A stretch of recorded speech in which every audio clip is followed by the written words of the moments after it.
Why am I in another barbershop? Because barbershops are by far the best place to have a conversation about masculinity, are they not?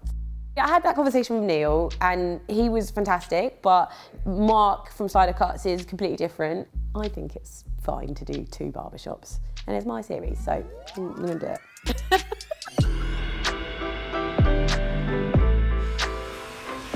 Oh my days. I've ever seen anyone cut their own hair before. I've been cutting my hair since 14 years old. I was my first client. So Mark is a fascinating character. I knew about him before from his presence on social media. Morning Insta! Yes, I am back in the barbershop. It is 9:23 a.m. People like Stormzy, Anthony Joshua, KSI, lots of guys that are very well known get their hair cut there. It's like a fixture, I guess, in black culture, in the black community, but it's also very much a functioning barbershop in Hackney.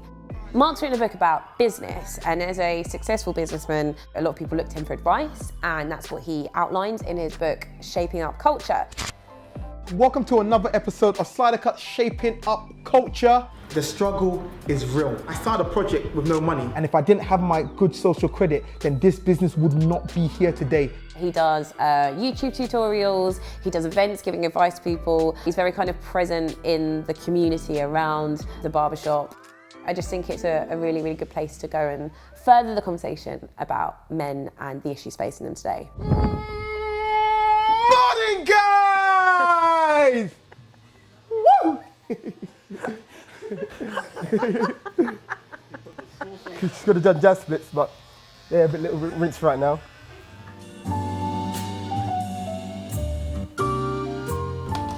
Thank you. That's for you. Thank you.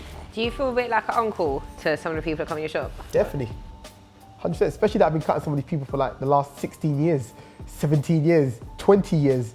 Every major occasion in a boy's life, they get a haircut. When you're graduating from college, you get a haircut. You have a baby, you're going to take pictures of the baby, you get a haircut. You're getting married, you get a haircut. Date, job interview, everything, yeah. The first job interview, you get a haircut. So you get to see them through all of those things. So you do feel like an uncle. I am an uncle, unofficial. Nigerian uncle. You know, Nigerian uncle, yeah. where everyone's an uncle. Although I've been keen not to look at masculinity just through the lens of identity, quite a few viewers have asked us to look at black masculinity specifically. Seeing as this series is about platforming a range of voices we don't usually hear from, I thought it would be a good idea to speak to some of Mark's clients. Masculinity to me is about being an alpha male. An alpha. Being able to provide, being able to, you know what I mean, set pace for your family, your friends, be responsible for what you do, what you put out there. I think society's hard right now.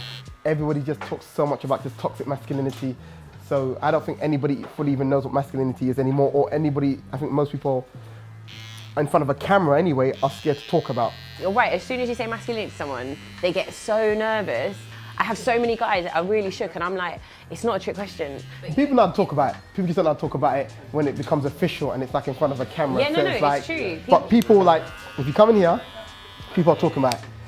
I thought it was really interesting that the point was brought up about toxic masculinity. It just goes to show, you know, there's so much kind of fear and apprehension around talking about masculinity. People think, oh, she works for Guardian, she's a woman, whatever reasons. They get scared that if they're honest, they're gonna get caught in a trap. Yeah, of course, there are some people that are, you know, so far left field, it's whatever, but there are lots of people that just have traditional views on masculinity. And I just find that a really interesting conversation to have.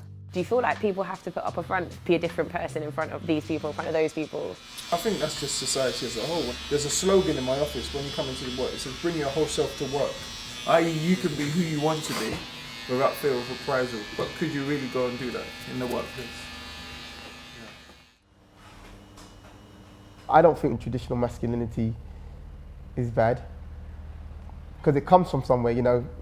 Innately, I do have this feeling where it's like, as a man, you should be protecting women. And that comes from that kind of alpha male, kind of like, I guess, quote unquote, toxic masculinity thing. It's our duty, if you're stronger, to protect the weak, you know, and nobody wants to be deemed as weak. But we're all weak in something. Women are generally physically weaker generally. So in a situation where if there's an altercation, you expect a man to step in and stop it. You know, women can help men process their emotions more because we are weaker in that. In the 17 years of me working in a barber shop, there probably isn't more than 5 times I've heard a man say that his girl's cheated on him. Men don't want to feel that vulnerable, but women I know talk about it. They talk to their friends about it. They'll talk on online platforms, whatever. They talk about it. You know, they're okay to talk about it. So if that happened to me, the reason why I'm cool to talk about it is because I know it happens with people. People are just scared to talk about it.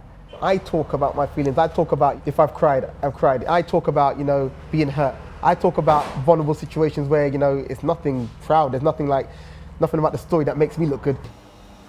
Jake, anything embarrassing happened to you over the weekend you want to talk about? King of putting things out there. When you first hear like someone's going to come and ask you about masculinity, what are the first things that you kind of think of? What pops into your head? Feelings. Feelings? Is it? Okay, why? Everyone talks about how they feel. Okay. But I sing, so I have to, that's my outlet.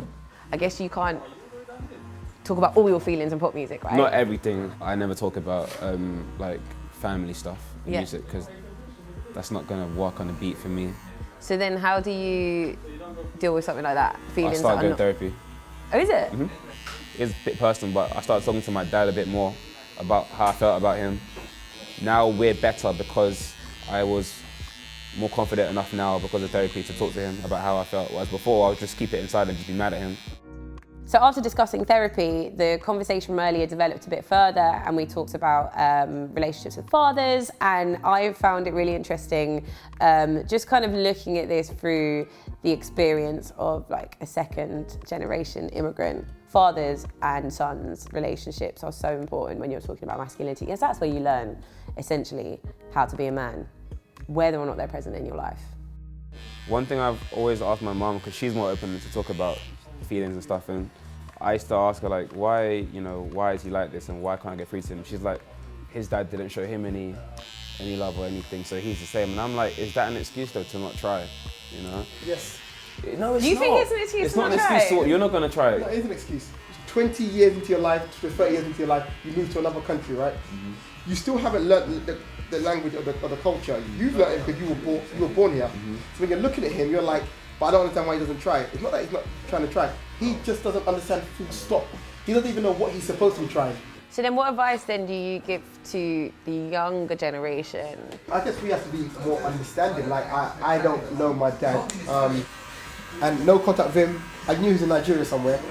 I spoke to him years back. His first thing he said to me was, what took you so long? Contact me. That's mental. But I know it's an African mentality that your children should always come and seek you and look for you. I'm looking at your face. No, you don't have to be happy. No, I understand it, but I'm just like, You don't have to be happy about it. You don't have to like agree with it. Yeah. And I don't actually agree with it.